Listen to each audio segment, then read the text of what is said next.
श्री स्वामी समर्थ. स्वामी महाराज तुमच्या सर्व चांगल्या इच्छा पूर्ण करो ही स्वामींच्या चरणी प्रार्थना करते आणि आजच्या व्हिडिओला सुरुवात करते. पण त्या अगोदर चॅनलवरती नवीन असाल तर सबस्क्राईब करा आणि शेजारील बेल आयकॉनलाही प्रेस करा, म्हणजे माझ्या सर्व नवीन व्हिडिओंचं नोटिफिकेशन तुम्हाला मिळेल आणि तुम्ही एक पण व्हिडिओ मिस करणार नाही.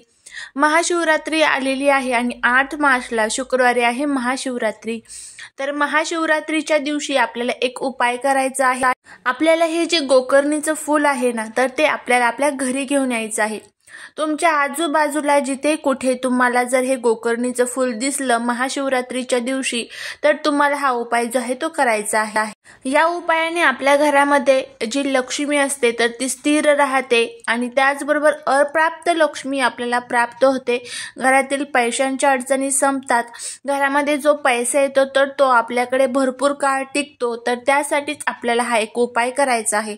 आता हा उपाय कशा पद्धतीने करायचा याची आपण माहिती घेऊया.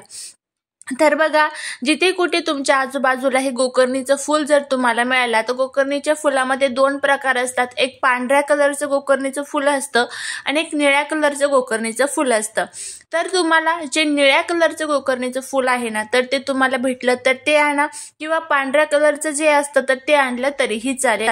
पांढऱ्या कलरचं गोकर्णीचं फुल हे भगवान महादेवांना अतिशय प्रिय आहे आणि जे निळ्या कलरचं गोकर्णीचं फुल असतं तर ते भगवान विष्णूंना अतिशय प्रिय आहे. तर तुम्हाला जे कोणते मिळेल तर ते तुम्ही आणू शकता. तर तुम्हाला उपाय काय करायचा आहे बघा. तुम्हाला सर्वात प्रथम ही गोकर्णीचे फुलं महाशिवरात्रीच्या दिवशी तुमच्या घरामध्ये घेऊन यायचे आहेत. सकाळी अगोदर स्वच्छ आंघोळ करायची आहे. आंघोळ केल्यानंतर स्वच्छ वस्त्र परिधान करायचे आहे आणि जिथे कुठे गोकर्णीचं फूल आहे ना, तर ते फूल आणण्यासाठी तुम्हाला जायचं आहे. त्यानंतर ते फुलं घरी घेऊन यायचे आहेत. तुम्हाला किती फुलं आणायची आहेत, तर 11 फुलं तुम्हाला लागणार आहे.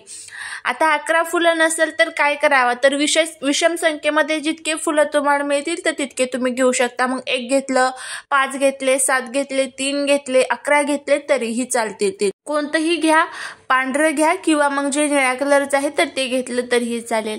हे फुलं घेऊन तुम्हाला भगवान महादेवांच्या मंदिरामध्ये जायचं आहे. तुमच्या आजूबाजूला जिथे कुठे महादेवांचं मंदिर असेल तर तिथे जायचं आहे. तिथे जात असताना तुम्हाला घरून एक तांब्याभर पाणी घेऊन जायचं आहे. तांब्याभर पाणी जे आहे तर ते आपल्या घरचंच असावं. मंदिरातलं पाणी आपल्याला यूज करायचं नाहीये. त्यानंतर तुमच्याकडे जर अभिषेकाचं सामान असेल, मग तुम्ही पंचामृत म्हणा, त्यानंतर तांदूळ वगैरे, मूग, जे काही तुमच्याकडे अभिषेकाचं सामान आहे तर ते सर्व घेऊन तुम्हाला मंदिरामध्ये जायचं आहे. मंदिरामध्ये गेल्यानंतर तुम्हाला प्रथम पाण्याने अभिषेक करायचा आहे, त्यानंतर पंचामृतने अभिषेक करायचा आहे, त्यानंतर तुम्हाला परत पाण्याने अभिषेक करायचा आहे. हे सर्व झाल्यानंतर तुम्हाला तुमच्याकडे जे काही अभिषेकाचं सामान आहे, मग तांदूळ, मूग वगैरे जे काही तुम्ही घेऊन आलेले आहे ते सर्व अर्पण करायचं आहे. भस्म अर्पण करायचं आहे. एखादं बेलाचं पान असेल तर ते अर्पण करायचं आहे. आता जी फुलं आपण घेतलेली आहे ना, तर ह्या फुलांचा आता उपाय आपल्याला करायचा आहे. सर्व तुमची पूजा झाल्यानंतर प्रथम जितकी फुलं तुम्ही हातामध्ये घेतलेली आहे ना, तर तुमच्या दोन्ही ओंजळीमध्ये धरायची आहे. डोळे बंद करायचे आहे. भगवान महादेवांचं स्मरण तुम्हाला करायचं आहे आणि श्री शिवाय नमस्तुभ्यं म्हणून तुमच्या मनातली जी काही इच्छा आहे ती इच्छा तुम्हाला व्यक्त करायची आहे. हे सर्व झाल्यानंतर तुम्हाला इच्छा व्यक्त केल्यानंतर डोळे तुमचे उघडायचे आहेत. त्यानंतर तुम्हाला 1 फूल हातातून घ्यायचं आहे आणि श्री शिवाय नमस्तुभ्यं म्हणत म्हणत तुम्हाला ते भगवान महादेवांवरती अर्पण करायचं आहे. असं जितके फुलं तुम्ही घेतलेली आहेत ना, तर तितके फुलं तुम्हाला अर्पण करायचे आहे. प्रत्येक वेळेस 1 फूल घ्यायचं, श्री शिवाय नमस्तुभ्यं म्हणायचं आणि त्यानंतर तुम्हाला ही फुलं जी आहेत तर ती अर्पण करायची आहे. आता हे सर्व झाल्यानंतर आपल्याला 1 फूल तिथून उचलायचं आहे आणि भगवान महादेवांना सांगायचं आहे की मी हे जे फूल आहे तर ते माझ्या घरासाठी, माझ्या व्यवसायासाठी, माझ्या व्यापारासाठी घेऊन चाललेली आहे किंवा चाललेलो आहो आणि तुम्हाला ते फूल घेऊन घरी यायचं आहे. घरी आल्यानंतर ते फूल एका लाल कलरच्या कपड्यामध्ये ठेवायचं आहे. त्याच्यासोबत 1 रुपयाचं एक नाणं ठेवायचे आहे. थोड्याशा अक्षता हळदी कुंकू त्या फुलावरती तुम्हाला टाकायचे आहेत आणि त्याची एक छान पोटली तुम्हाला तयार करायची आहे. आणि त्यानंतर ही जी पोटली आहे तर ती तुम्हाला आपला जो मुख्य दरवाजा असतो ना, तर त्या मुख्य दरवाजाच्या बरोबर उजव्या किंवा डाव्या साईडला तुम्हाला लावायची आहे आणि माता लक्ष्मीला प्रार्थना करायची आहे की माझ्या घरामध्ये नेहमी अखंड तुमचा वास असू द्या.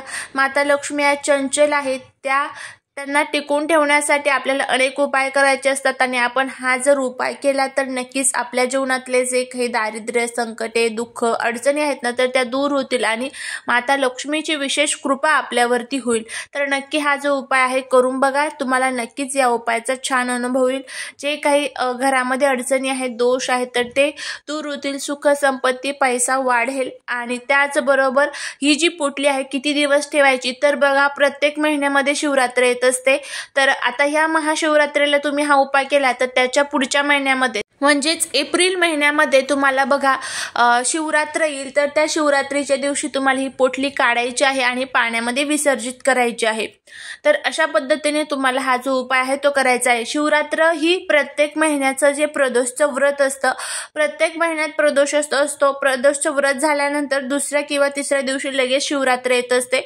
तर त्या शिवरात्रीच्या दिवशी तुम्हाला ही पोटली जी आहे तर ती काढायची आहे आणि तुम्हाला ती पाण्यामध्ये विसर्जित करायची आहे। तर नक्की तुम्ही हा जो उपाय आहे करून बघा, नक्कीच तुम्हाला या उपायाचा फायदा होईल।